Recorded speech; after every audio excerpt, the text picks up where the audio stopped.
Hi, I'm Stephen Vantassel. You're listening to Living the Wildlife, discussing all things related to vertebrate pest control as part of the Pest Geek podcast family. Hi everyone, Stephen Vantassel here, Wildlife Control Consultant, bringing you another episode of Wildlife Control Consultant Podcast. So glad to have you on board. Hope you had a great week, and if you're wondering what this is all about, well, the Wildlife Control Consultant Podcast is all about providing technical information for the management of vertebrate pests. So that's animals with a spine. Typically, people call it wildlife, but it's not going to be bugs and weeds, although we will deal with those issues as they relate to the management of vertebrate pests. Well, getting close to Christmas. I'm here the weekend, almost the weekend. I'm a little ahead of myself. I'm taking tomorrow off. So I got a request from one of our faithful viewers of the podcast, and he sent me an email saying he wanted this particular topic discussed, which also brings me, yes, I do read my email, people, so you can reach me at wildlifecontrolconsultant@gmail.com, wildlifecontrolconsultant@gmail.com. Would love to hear from you, thoughts about the shows, suggestions for shows that we're going to do today, of course, but also even criticisms. If you'd like to be on the show, you can reach me the same way. We always love having interviews because we think there's a lot of information and products and services out there that could help people within the vertebrate pest field that we would like to be helpful in getting that information out. So you can definitely reach me there. Do take a few moments, if you would, if you like the show, to provide a comment, to give us 5 stars, and of course ring the bell and get updates on future podcasts. We tend to publish once a week, so you're not going to get inundated with a lot, but I have a lot of history materials through the Pest Geek podcast, or if you can visit me over at Rumble, you can get me there as well, and there's a lot of material that we posted up over the years. All right, enough of all that. So what is the topic this week? Well, it's going to be, how do you compete with wildlife control professionals that aren't professional? Right? You know what it's like. People that are just sort of doing it as sort of a hobby. They may have some trapping background and they're just kind of doing it on the side, and they can really become difficult for people that are trying to establish their business in a professional way, but yet you're competing against people that are just sort of lowballing.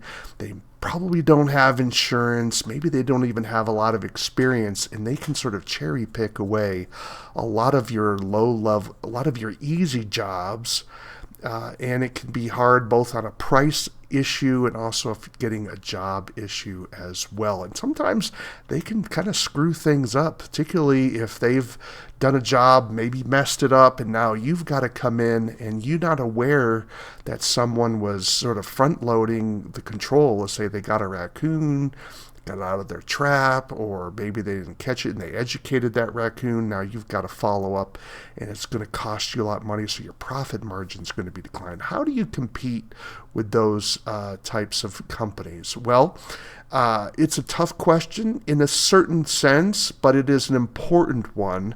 So I really appreciated this suggestion for a show, and I thought, boy, that was a really awesome idea, and I promised him I would get it done by the weekend. In fact, I'm actually doing it a bit early, so I do think that was such an important issue. So what are some suggestions on how you would compete with businesses that are kind of not really professional and those low ballers? Well, the first thing I'm going to tell you to do is there's a couple things we've got to lay out in terms of ground information, right? These individuals are going to be really difficult for you to handle, particularly if you're in a more rural part of a state or an area and you don't have a wealthy class of people living there. And so you're going to be dealing with customers that are looking for lowballing. So in that sense, some of the advice I'm going to be giving you is going to be just really difficult for you to implement, because the fact of the matter is that people who have money want professionals. They're not going to want the lowballers. They're not going to want people who are just sort of doing it on the side, so to speak. They want someone to come in and handle it in a professional, legal, and responsible manner.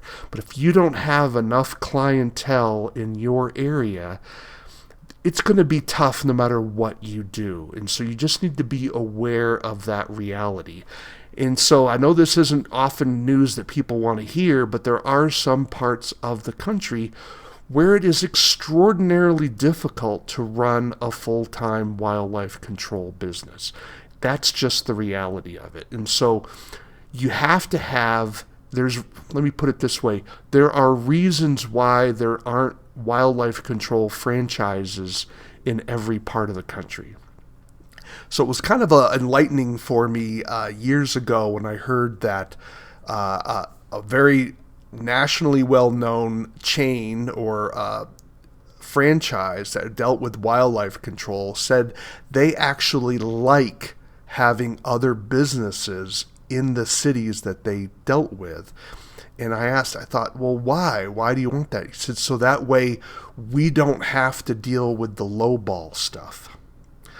So when they only went into cities, I believe the city had to have at least, I think the smallest market they would go into would be 100,000. And I think there had to be, in the larger area, there had to be out, I think, to 250,000. So you'd have a city of 100,000, but in the wider community, if memory serves, they had to have 250,000. That was their smallest market, and they really preferred cities and areas that were much larger than that. Because you have to have customers in order to run a business. So understand that the suggestions I'm going to make here are going to be valuable for you no matter what market you're in, but they're going to be more valuable in markets where you can actually try to make a living. Okay? So with that understanding in hand, let me start with the first issue, and that is, first you got to look the part.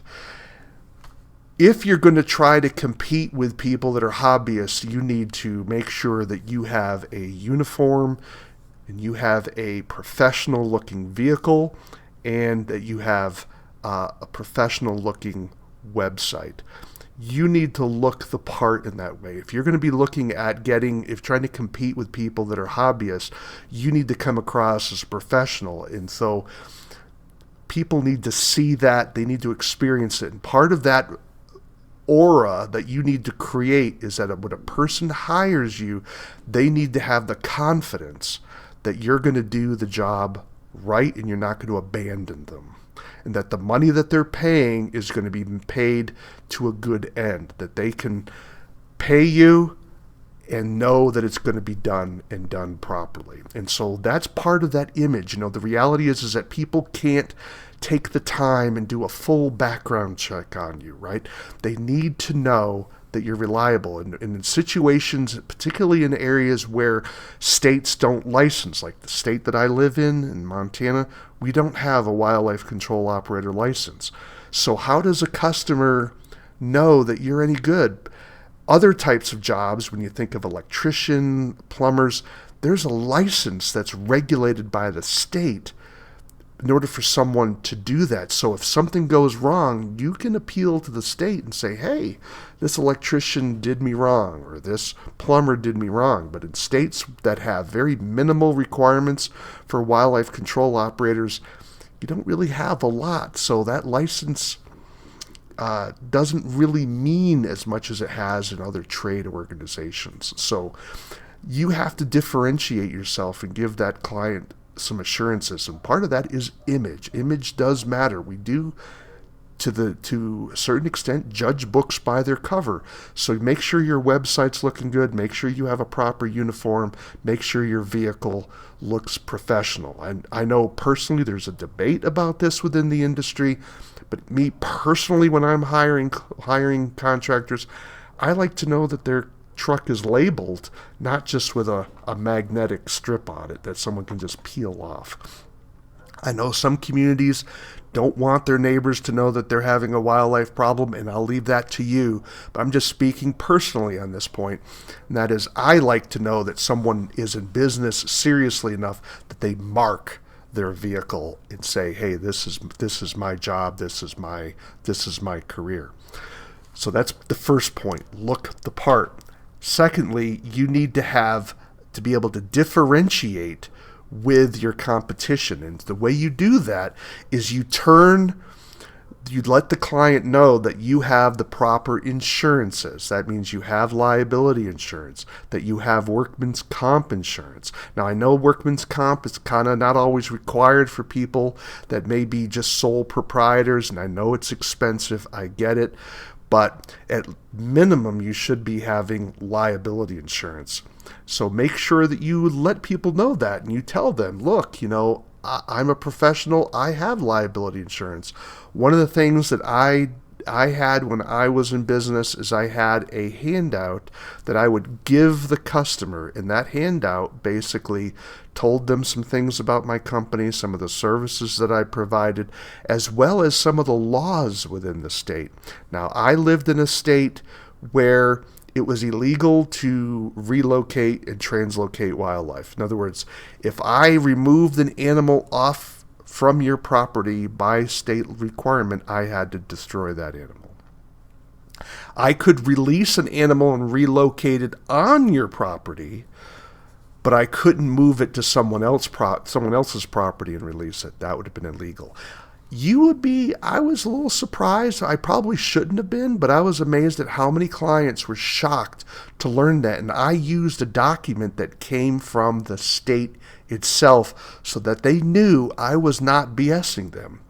And they would tell me, well, that's weird. I had another person tell me that they would just release it somewhere. I said, well, I threw them under the bus. I would say either they were lying to you or they were breaking the law.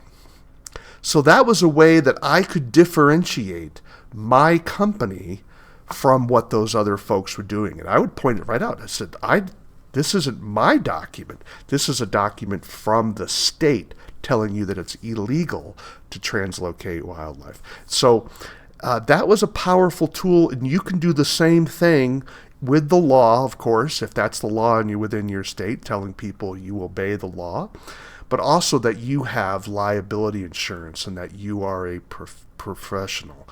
Having your own telephone number is also helpful, right? That's part of that professional image where you have a contract. That the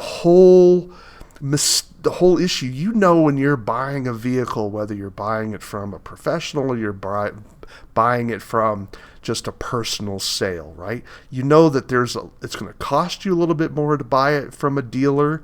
Why? Because the dealer has to maintain a certain level of reputation. You buy it from an individual, it's going to cost you less, but you don't have as much security about if that vehicle breaks down.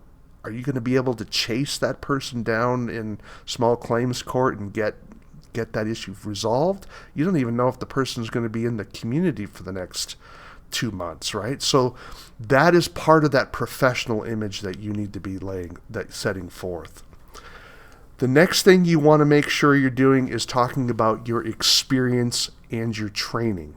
So, of course, you can only do that if you have it, but market that forward, saying, when did your business start? How many years of experience? Now, it's going to be easier for you to say give the year your company started, as opposed to saying I've been in for 5 years, because obviously in year 6, it's now been 6 years. So use a particular calendar date.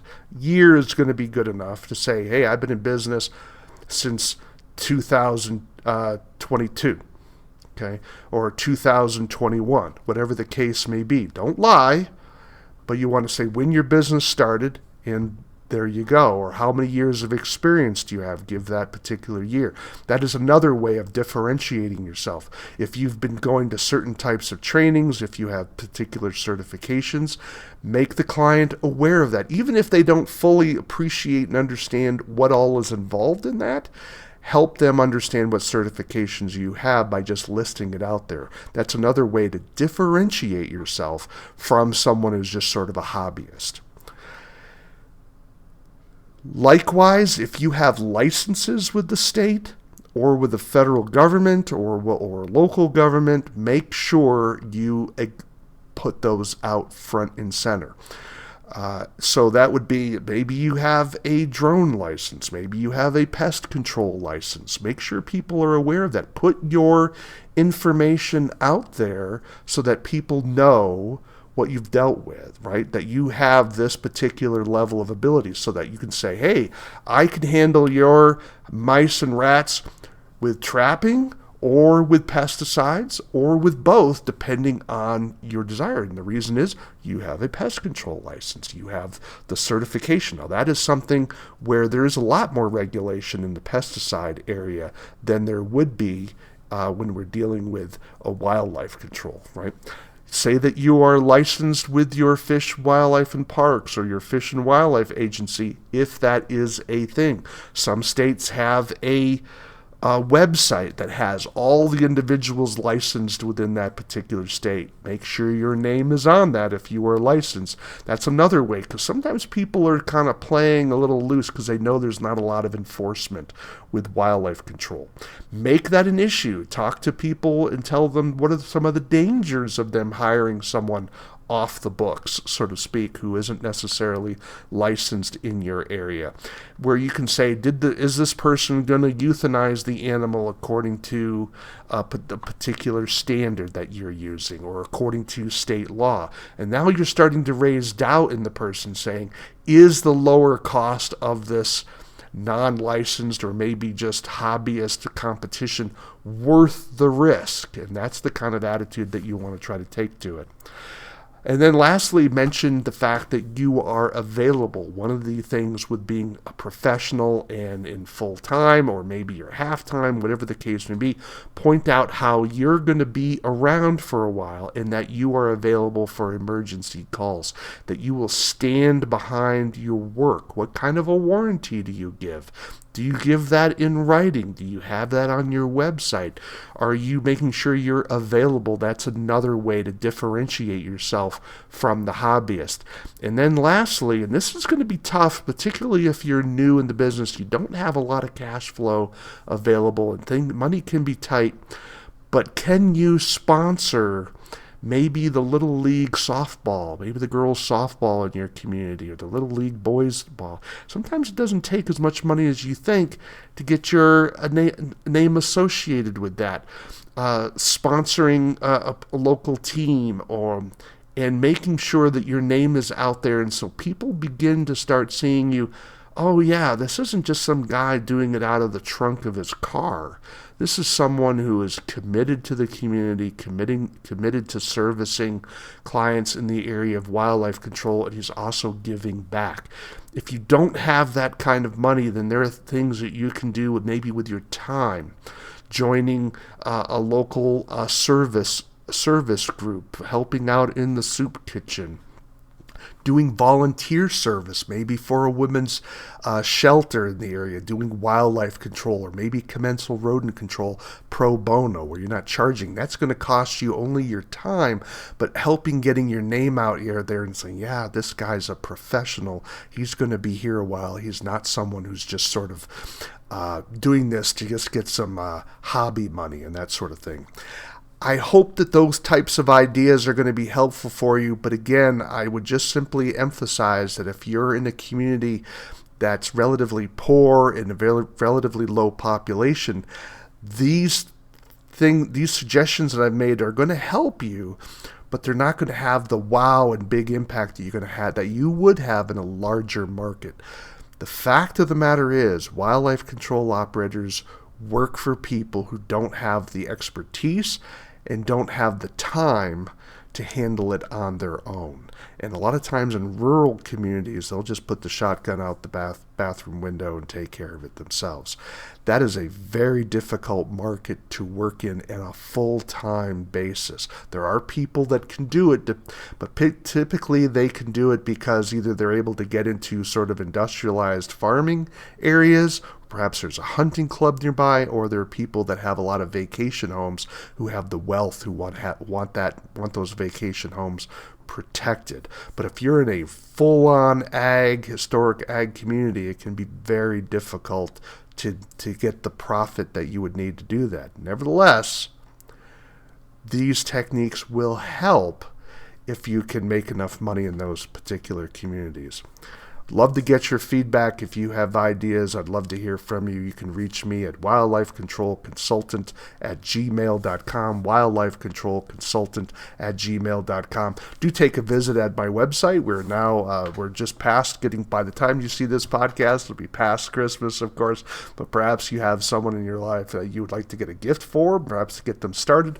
My Wildlife Damage Inspection Handbook is certainly one that can give them a lot of information on how to inspect properties for wildlife damage, because the first step in IPM, and we do IPM in vertebrate pest control, is you need to identify the pest correctly.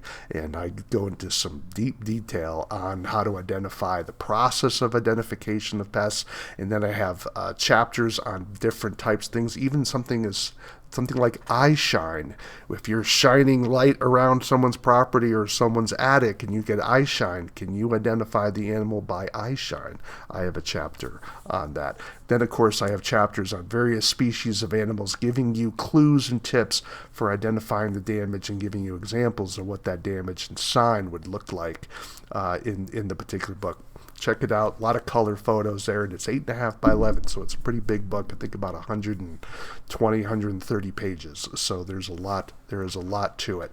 You can certainly get a copy here, postpaid to the U.S. from my website, Wildlife Control Consultant. Other services are available there as well. But I would love to hear from you. Definitely, you can reach me at wildlifecontrolconsultant@gmail.com, wildlifecontrolconsultant@gmail.com.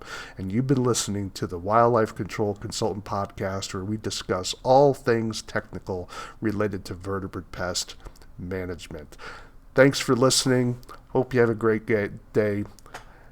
And again, we want you to be safe out there and take care of yourself. Take care, everybody. This is the disclaimer for Wildlife Control Consultant and Living the Wildlife podcast. Vertebrate pest control is an inherently dangerous activity involving risk of bodily injury to you, others, and or property. Vertebrate pest control also involves legal issues, so be sure to always follow national, state, provincial, and local laws when using pesticides and or other control methods when controlling pests.